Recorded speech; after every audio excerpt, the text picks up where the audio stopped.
Good morning, dear student. Today we will understand our part second of the lesson climate. In general, coastal areas experience less contrast in temperature condition. Coastal areas मतलब जो भी समुद्र किनारा का part होता है वहाँ जो भी टेम्परेचर होता है वह कॉन्ट्रास्ट होता है, मतलब कई जगह पर अगर ज़्यादा होता है तो यहाँ थोड़ा कम होता है. Seasonal contrast are more in the interior of the country. जो हमारे कंट्री का इंटीरियर पार्ट है, सेंटर पार्ट है, वहाँ सीजनल कॉन्ट्रास्ट जो होते हैं, ऋतु के अनुसार जो भी बदलाव होते हैं वह ज़्यादा पाए जाते हैं. There is decrease in rainfall generally from east to west in the northern plains. तो बरसात में कमी, डिक्रीज मतलब कमी होती है, कहाँ से कहाँ तक? East to west. मतलब ईस्ट इंडिया जो है, अरुणाचल प्रदेश, आसाम, त्रिपुरा, मेघालय, ये जो एरिया है यहाँ बरसात ज़्यादा होती है. But from this area, from this east area to the west, west का पार्ट आपको पता है राजस्थान है, आई थिंक गुजरात है, तो इस तरफ जाते समय बरसात कम कम होते जाती है. मतलब eastern part is getting too much rainfall, while the western part of India it is getting less rainfall. From east to west in the northern plain, these variations have given rise to variety in lives of people in terms of food they eat, the clothes they wear, and also the kind of houses they live in. So definitely जितना ज़्यादा rainfall Arunachal Pradesh, Meghalaya, Assam में होता है उतना कहीं ज़्यादा नहीं होता है. That's why the pattern, house pattern, food habits, cloth pattern, ये वेरिएशंस होता है. वही अगर राजस्थान में वेस्टर्न पार्ट में लेस रेनफॉल होता है तो वहाँ के लोगों का कपड़े पहनने का तरीका, वहाँ के लोगों का घर बांधने का तरीका, फूड का प्रोडक्शन, क्रॉप का प्रोडक्शन डिफरेंट होता है. मतलब there is impact of rainfall. जहाँ ज़्यादा बरसात होती है वहाँ अलग घर का कंस्ट्रक्शन होता है, अलग फसल पैदा होती है, लोगों का कपड़ा पहनने का तरीका अलग होता है.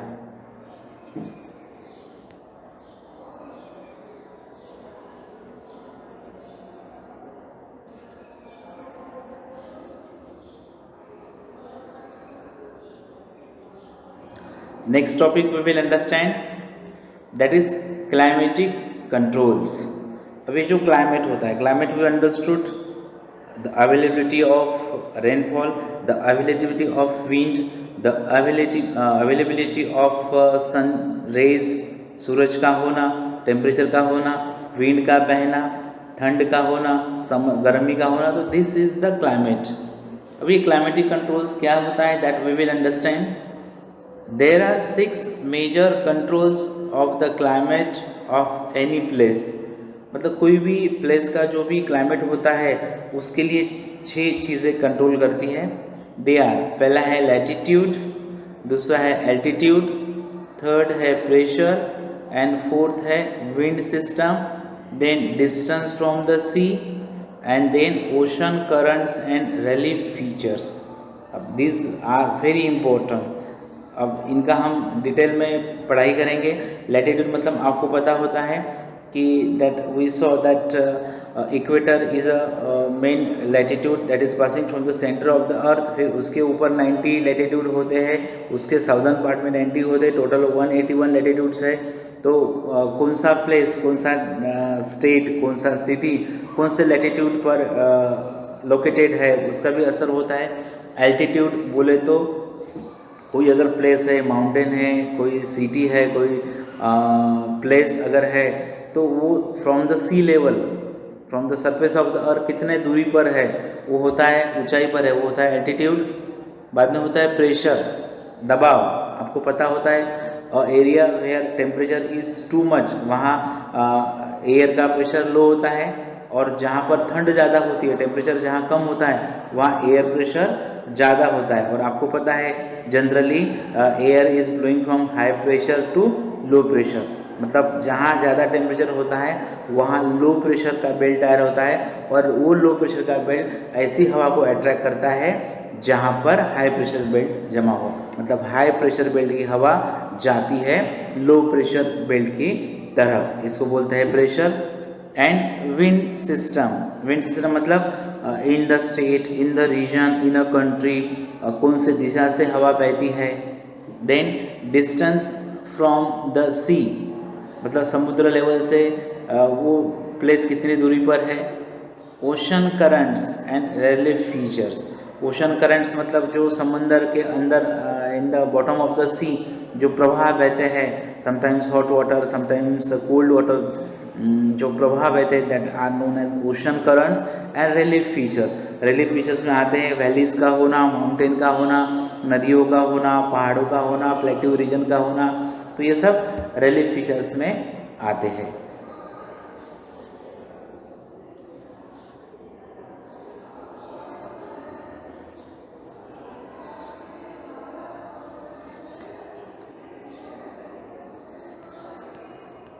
ड्यू टू कवेचर, एक नया वर्ड हमको मिला है कवेचर मतलब जब कोई चीज़ टेढ़ी, मतलब तिरछी होती है, टेढ़ी होती है, उसको बोलते हैं curvature.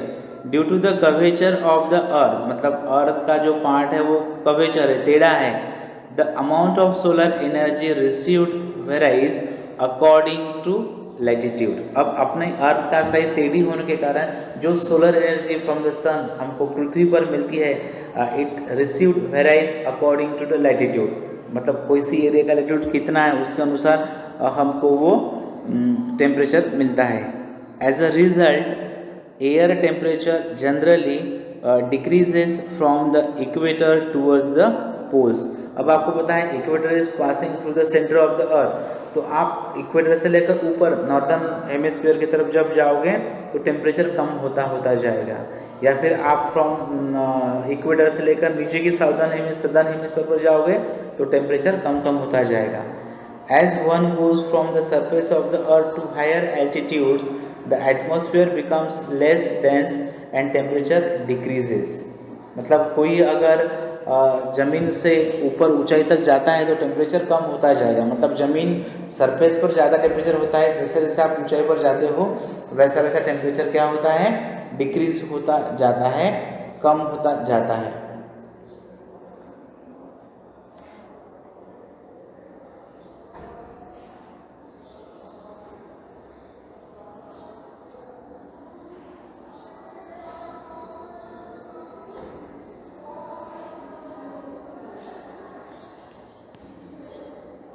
The hills are there for cooler during summers, इसलिए जो हिल्स होते हैं, जो हिल स्टेशन होते हैं, वो जनरली आप देखते हो कि समर महीने में ऊटी हो या माउंट अबू हो या महाबलेश्वर हो, जो भी ठंड हवा के ठिकान होते हैं, कोल्ड प्लेसेस, वो जनरली हिल्स पर ही होते हैं। हिल स्टेशन जो भी होते हैं ऊंचाई पर होते हैं, मतलब इतना ऊंचाई पर होने के बाद भी वहाँ टेम्परेचर कम होता है, वही on the surface of the temperature जो होता है वह ज़्यादा होता है।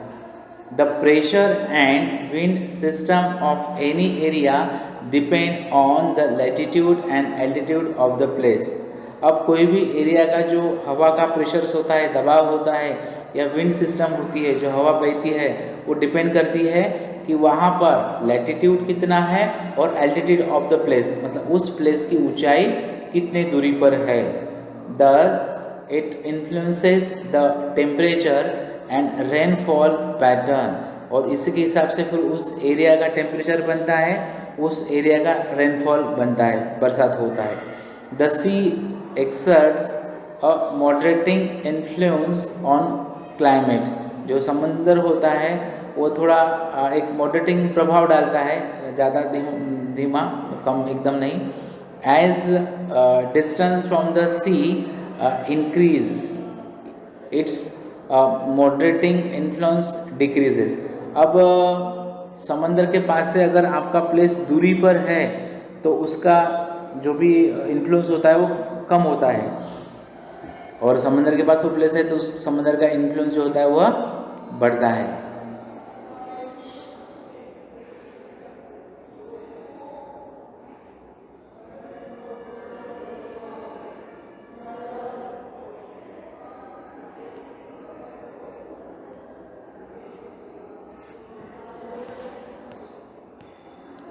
तो its moderating influence decreases and people experience extreme weather condition, और लोगों को थोड़ा वेदर कंडीशन का अलग ही अनुभव आता है. This condition is known as continental. This condition is known as continentality, मतलब very hot during summers and very cold during winters. मतलब ऐसे जगह पर समर के दिनों में आपको ज़्यादा ही गर्मी होगी और विंटर के दिनों में ज़्यादा ही ठंडी लगेगी. Ocean currents along with onshore winds affect the climate of the coastal areas. For example, any coastal area with warm और cold currents flowing past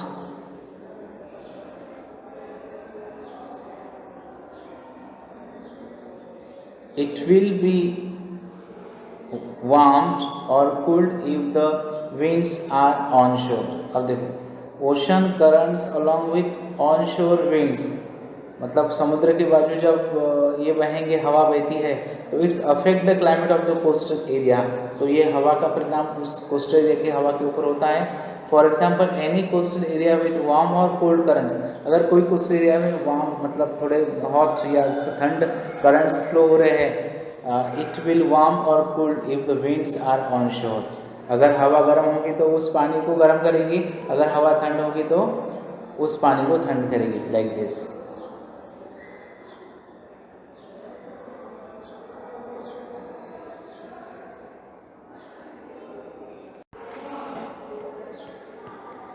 Finally, relief too plays a major role in determining the climate of a place. Relief feature जो होते हैं, मतलब आपके area में mountain का होना, नदी का होना, हवा का बहना, प्लाटू एरिया का होना, तो these factors are also responsible for bringing the rain और decrease the rain. High mountains act as barriers for cold और हॉट विंड्स. आपको पता है, अगर आपके एरिया में ऊंचे माउंटेन होते हैं तो बैरियर होते हैं. बैरियर मतलब वो बीच में आ जाते हैं कोल्ड विंड को और हॉट विंड को रुकाने के लिए, स्टॉप करने के लिए. They may also cause precipitations if they are high enough and lie in the path of rain bearing winds. मतलब जो बादल अपने साथ पानी लाते हैं, ऐसे बादल को अगर आपके एरिया में कोई माउंटेन है उसने अड़ाया, बीच में आया, तो वो जो मतलब रेन बियरिंग विंड होते हैं वो उस माउंटेन को टकराने के कारण उस एरिया में क्या देते हैं, बरसात देते. इसलिए अगर आपके एरिया में दाएं बाएं लेफ्ट राइट आजू बाजू अगर माउंटेन होते हैं तो वो अच्छी बात होती है, क्योंकि वो because of that barrier, because of that mountain, वो रेन बियरिंग विंड जो होती है, क्लाउड जो होते हैं, वो अड़ते हैं और उनके कारण उस एरिया में पानी मिलता है. The levered side of mountains remains relatively dry. अब लीवर्ड एक नया वर्ड हमको मिला है. लीवर्ड साइड मतलब ऑपोजिट साइड ऑफ माउंटेन. आपके एरिया में माउंटेन है, वहाँ अगर रेन बियरिंग विंड टकराया तो वहाँ पानी आएगा, लेकिन उस माउंटेन की जो अपोजिट साइड होंगी वहाँ तक वो पहुँच ना पाएगा पानी. इसलिए वो अपोजिट साइड में क्या होगा, ड्राई सूखा एरिया रह सकता है. That is known as leeward side of the mountain, opposite side of the mountain.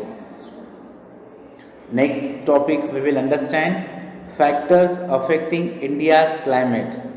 मतलब ऐसे कौन से फैक्टर्स है those are making impact, affect करते हैं इंडिया के क्लाइमेट के ऊपर. हम बोलते हैं ना कि इंडिया का क्लाइमेट इस टाइप का है, ठंड हवा ज़्यादा है या गर्मी होती है या ये सीज़न में ये प्रॉब्लम होता है, तो that is only because of some factors. तो दिस टॉपिक के ऊपर एक 5 मार्क का क्वेश्चन आ सकता है, right the factors affecting on India's climate. तो जो भी 4-5 फैक्टर्स होंगे वो आपको एक्सप्लेन करने पड़ेंगे. तो पहला फैक्टर कौन सा है उसमें, लैटिट्यूड. लैटिट्यूड क्या होता है वो मैंने आपको पहले ही बताया है. The Tropic of Cancer passes through the middle of the country from Rann of Kutch in the west to Mizoram in the east. आपको पता है जो ट्रॉपिक ऑफ कैंसर होता है दैट इज इमेजिनरी लाइन, वो पास हो रही है इंडिया से. कहाँ से कहाँ तक, Rann of Kutch in the west, वहाँ से लेकर तो मिजोरम इन द ईस्ट तक जा रही है. Almost half of the country, आधा पार्ट जो कंट्री का है इंडिया के, line lying south of the Tropic of Cancer, मतलब ट्रॉपिक ऑफ कैंसर जो साउथ पार्ट है वो आधा कंट्री लाए होता है, belongs to tropical area, all remaining area north of the tropic, और जो बाकी के एरियाज होते हैं नॉर्थ ट्रॉपिक्स के, lies in the sub tropics, वो सब ट्रॉपिक में होते हैं।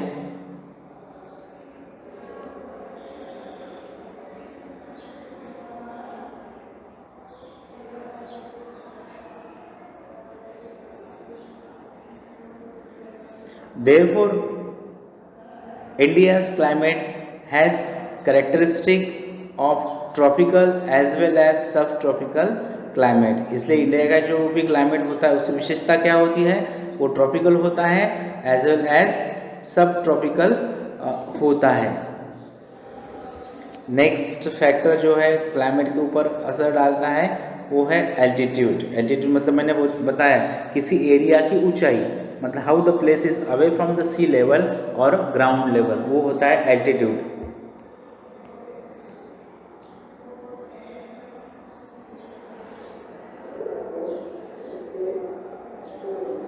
अब altitude, India has mountains to the north which have an average height of about 6000 meters। आपको पता है इंडिया के नॉर्दर्न साइड में हिमालयन माउंटेन है जिसकी हाइट कितनी है, 6000 मीटर। 1 मार्क के लिए क्वेश्चन भी आ सकता है, what is the height of the Himalaya. India also has a vast coastal area where the maximum elevation, एक नया वर्ड हमको मिला है elevation, not elevation, it is known as elevation. Elevation, elevation का मतलब होता है हाइट अबव गिवन लेवल, जो ऊंचाई होती है किसी एरिया की फ्रॉम द सी लेवल उसको बोलते हैं elevation. Maximum elevation is about 30 metre, coastal area का जो भी हाइट होता है वो 30 मीटर तक है। The Himalayas prevent the cold winds from central Asia from entering the sub continent. तो वो जो हमारा हिमालय है वो एज अ वॉल करके खड़ा है, एज एक दीवार करके खड़ा है, जो सेंट्रल एशिया से कोल्ड विंड आ सकते थे इंडिया में, और ठंड बहुत ही ज़्यादा हो सकती थी, तो वो cold winds are stop from the central Asia because of the availability of Himalayan mountain. तो एक नेचुरल वॉल है हमारे लिए, एक अच्छी बात है।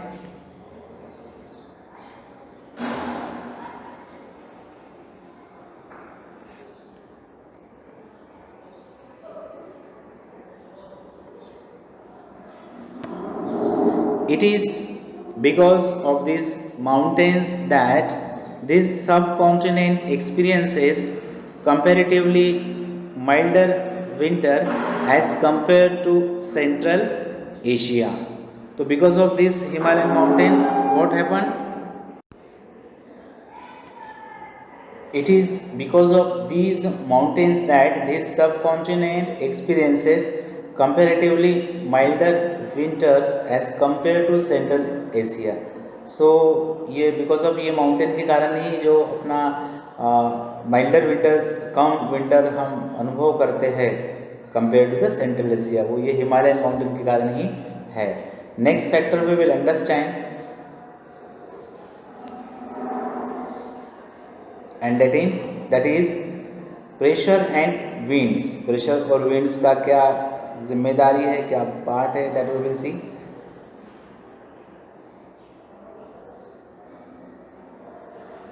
अब प्रेशर का मतलब मैंने आपको बताया था कि हवा का दबाव, कम दबाव का बेल्ट टायर होता है या ज़्यादा दबाव का बेल्ट टायर होता है। अभी प्रेशर जो होता है, लो प्रेशर बेल्ट मतलब कम दबाव का पट्टा बेल्ट, और हाई प्रेशर बेल्ट मतलब ज़्यादा हवा का दबाव का पट्टा ये होता है। ये क्रिएट कैसे होता है मैंने पहले ही बताया आपको।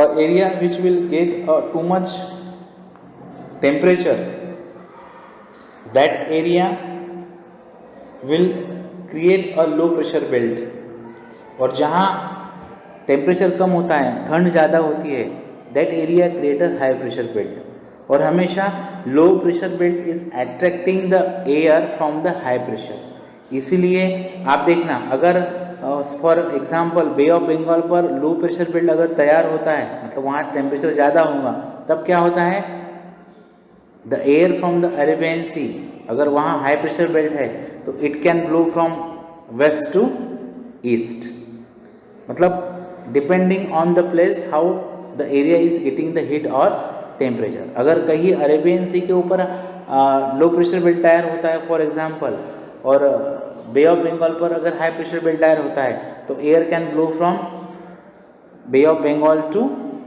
Arabian Sea. तो प्रेशर कौन सा बना है, लो बना है कि हाई बना है, ध्यान में यही रखना है कि हमेशा हवा बहती है from high pressure to low pressure area. Now pressure and winds, the climate and associated weather conditions in India are govern by the following atmospheric condition.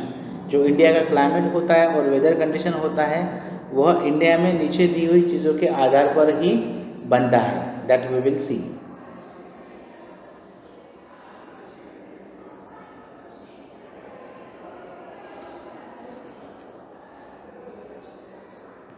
पहला है प्रेशर एंड सरफेस विंड्स, मतलब उस एरिया में high pressure बना है या low pressure बना है, और सरफेस विंड, सरफेस विंड मतलब जमीन के ऊपर से हवा कैसी बह रही है, कौन सी बह रही है।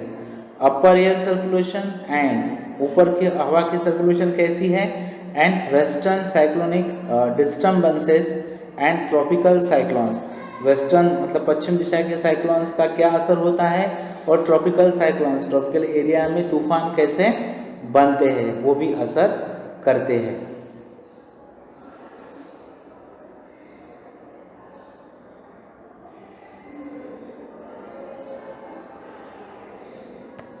India lies in the region of north easterly winds, भारत जो है वो नॉर्थ ईस्टर्ली विंड्स रीजन में है। This winds originate from sub tropical high pressure belt of the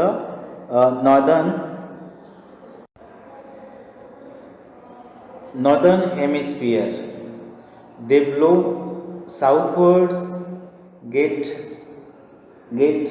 defected, एक नया वर्ड हमको मिला है डिफेक्टेड। डिफेक्टेड का मतलब होता है change direction after hitting something, अपना डायरेक्शन को बदल देना किसी के साथ हिट होने के बाद। तो फिर से हम देखेंगे, दे ब्लो साउथवर्ड्स, वो जो हवा होती है वो दक्षिण दिशा की ओर बहती है, towards get deflected to the right due to the Coriolis force. अब एक क्रोलिस फोर्स क्या होता है उसका इन्फॉर्मेशन नीचे दिया है ये बॉक्स में। What is mean by Coriolis force, 1 mark के लिए 3 मार्क के लिए क्वेश्चन आ सकता है। What is mean by Coriolis force, तो आपको ये समझना है what is mean by Coriolis force, 3 mark के लिए क्वेश्चन आ सकता है। तो Coriolis force an apparent force caused by the earth rotation, मतलब जब अर्थ अपने आप घूमती है तब ये फोर्स क्रिएट करती है। The Coriolis force is responsible for deflecting winds towards the right in the northern hemisphere. तो because of this rotation of earth ये जो क्रोलिस फोर्स तैयार होता है वो डिफेक्ट करता है, मतलब चेंज डायरेक्शन इसको हिट होने के बाद होता है हवा का, towards the left in the southern hemisphere.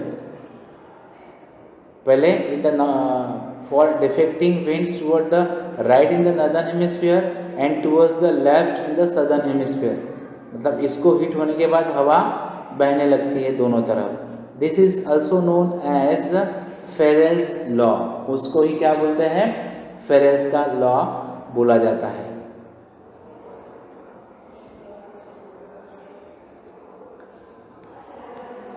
They blow southwards, get deflected to the right due to the Crowley's force and move toward the equatorial low pressure area, और कहाँ मूव होती है, लो प्रेशर एरिया की तरफ। समझ लेना कि हवा जहाँ बहती है उस एरिया में लो प्रेशर एरिया होगा, मतलब वहाँ तापमान ज़्यादा होता है, जहाँ ज़्यादा तापमान होता है वहाँ हवा खींचती होती आती है।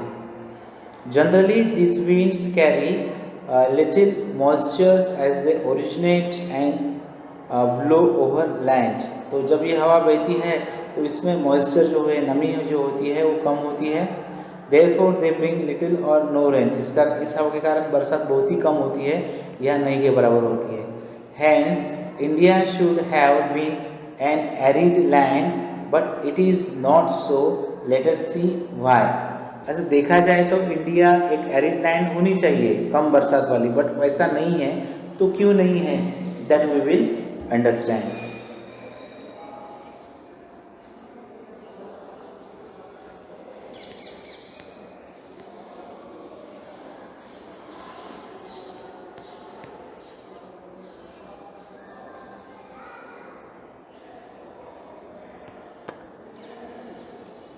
The pressure and wind conditions over India are unique। तो इंडिया में जो भी हवा का दबाव, वेदर हाई प्रेशर बेल्ट और लो प्रेशर बेल्ट या विंड का जो स्थिति होता है वो एक यूनिक है, परफेक्ट होता है, समय के अनुसार होता है।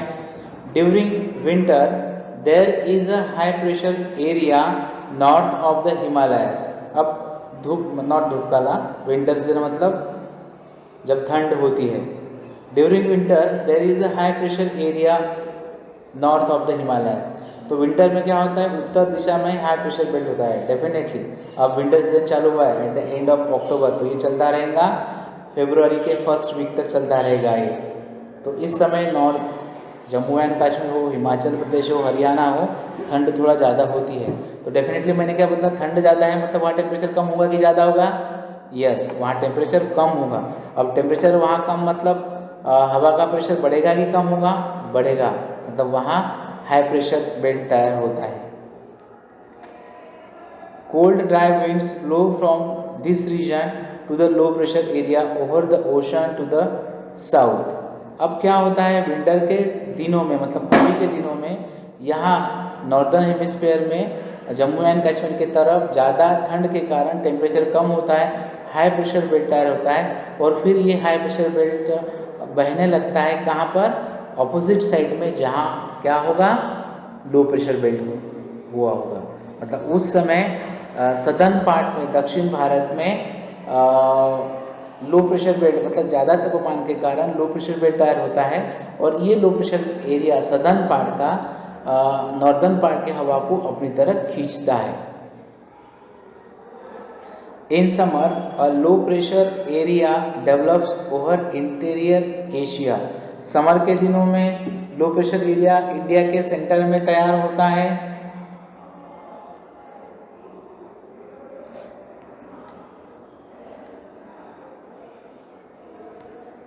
Asia as well as over north western India, Asia में भी होता है सेंटर में, और उत्तर पश्चिम इंडिया में भी होता है। This causes a complete reversal of the direction of winds during summer.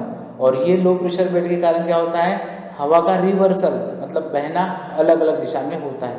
Air moves from the high pressure area over the southern Indian ocean in a southeasterly direction, crosses the equator and turns right towards the low pressure areas। मैंने पहले ही आपको बोला है, हमेशा हवा जो होती है फ्रॉम हाई प्रेशर मतलब जहाँ टेम्परेचर कम होगा वहाँ से बहती है, तो जहाँ टेम्परेचर ज़्यादा होता है लो प्रेशर एरिया की तरफ बहती है।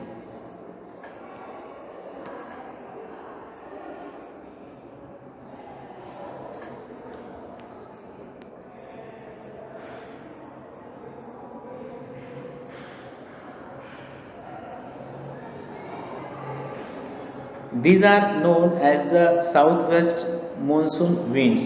और यही हवा को क्या बोलते हैं, दक्षिण पश्चिम मानसून विंड्स, मतलब दक्षिण पश्चिम दिशा से बहने वाले winds. These winds blow over the warm oceans। ये जो विंड्स होते हैं वो वार्म ओशन के ऊपर से बहते हैं। Gather moisture and bring wide spread rainfall over the mainland of India. और ये जो विंड्स होते हैं blow over the warm ocean, गर्म ओशन के ऊपर से बहते हैं। गैदर मॉइस्चर अपने हवा में वो मॉइस्चर को ले लेते हैं, and bring wide spread rainfall, और ज़्यादा rainfall over the mainland of India दे देते हैं।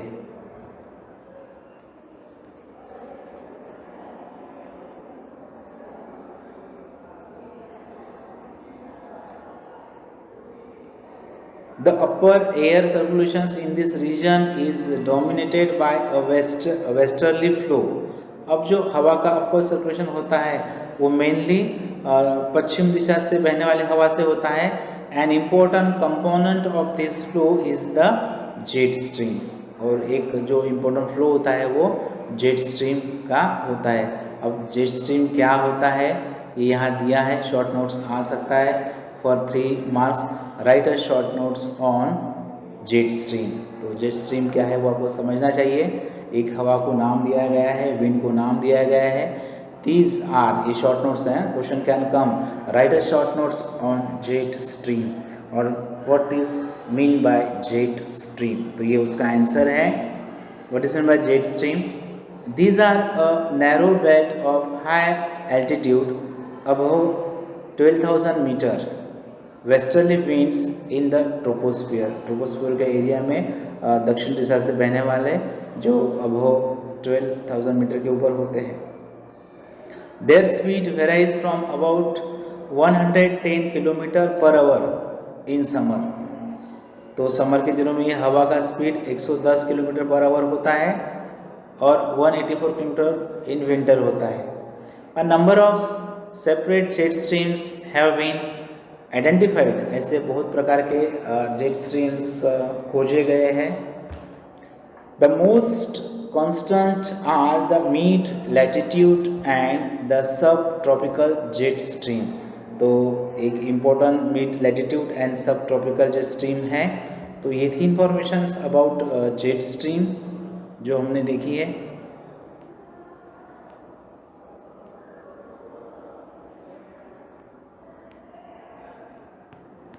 These jet streams are located approximately over 27 degree minus 30 knot latitude. यहाँ पर ये लोकेटेड होते हैं. Therefore they are known as subtropical westerly jet stream. मतलब 27 डिग्री माइनस 30 डिग्री नॉर्थ पर होती है, इसलिए इसको सब ट्रॉपिकल वेस्टर्ली जेट स्ट्रीम कहा गया है. Over India, these jet streams blow south of the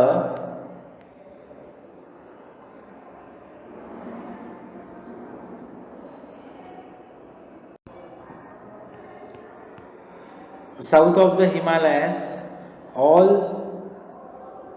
through the year except in summer. Summer के अलावा सभी सीजन में बहते हैं. The western cyclonic disturbances experienced in the north and northwestern parts of the country are brought in by this westerly flow. तो जो western cyclonic disturbances होते हैं वो अनुभव किया जाता है नॉर्थ और नॉर्थ वेस्टर्न पार्ट्स में, जिसके कारण ये वेस्टर्ली फ्लो होता है. In summer the sub tropical westerly jet streams moves north of the Himalaya. Summer के दिनों में ये जो सब ट्रॉपिकल वेस्टर्ली जेट स्ट्रीम्स होते हैं वो नॉर्थ ऑफ द हिमालयस जाते हैं with the apparent movement of the सन.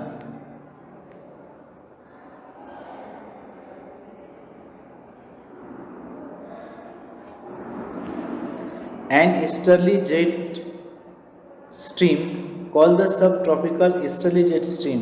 और जो ईस्टर्न दिशा से बहते हैं जेट स्ट्रीम को सब ट्रॉपिकल ईस्टर्ली जेट स्ट्रीम कहा जाता है. वो बहते हैं over peninsular plateau approximately over 14 degree north during the summer of month. तब वो बहते हैं.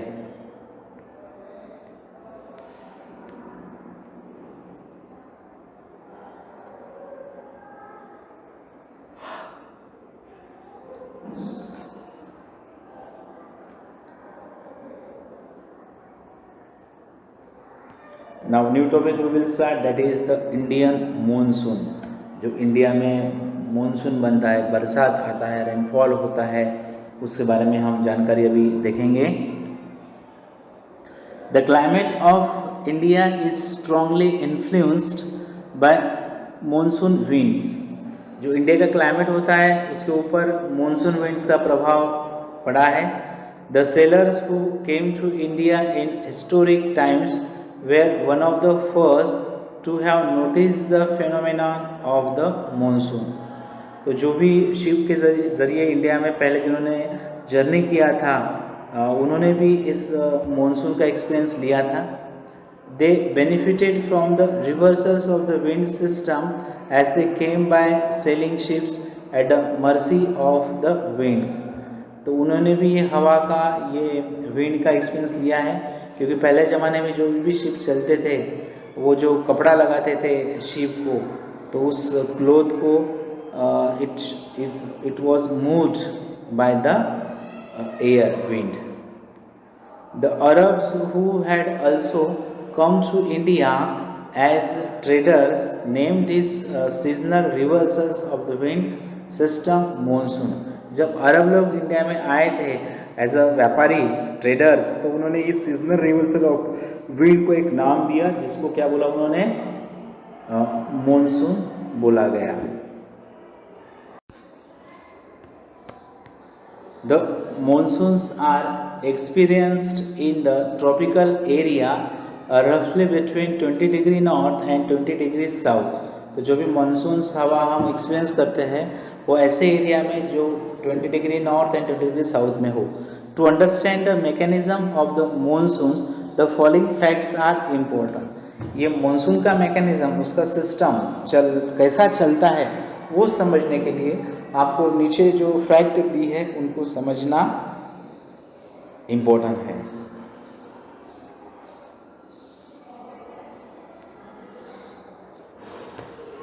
पहला फैक्ट है the differential heating and cooling of land and water.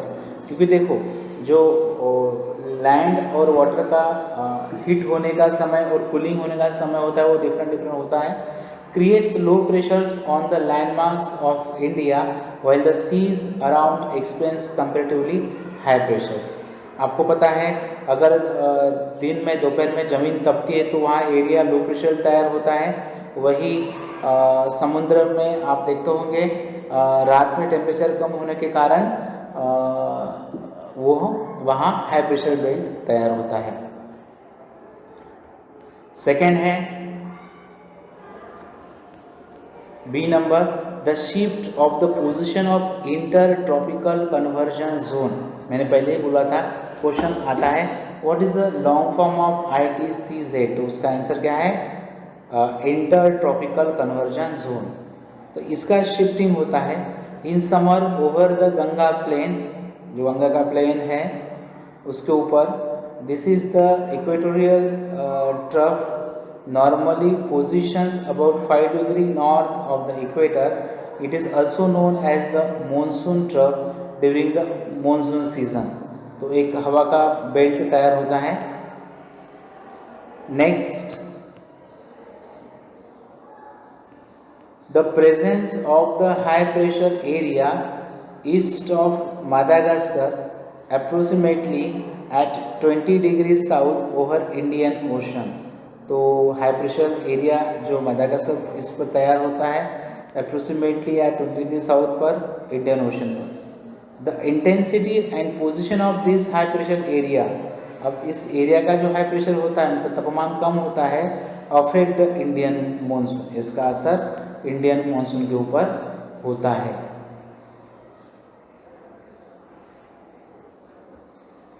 D number,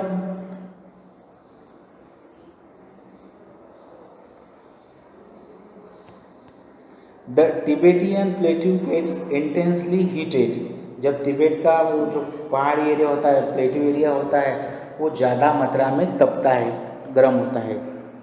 during summer which results in strong vertical air currents, तब एक बड़ा vertical air currents बहता है. And the formation of low pressures over the plateau at about 9 kilometre above sea level. और ज़्यादा तापमान के कारण वहाँ लो प्रेशर का बेल्ट तैयार होता है तिब्बत एरिया पर. और नेचुरली फिर वो क्या करेगा, it will attract air from the high pressure area. Next, E number we will understand.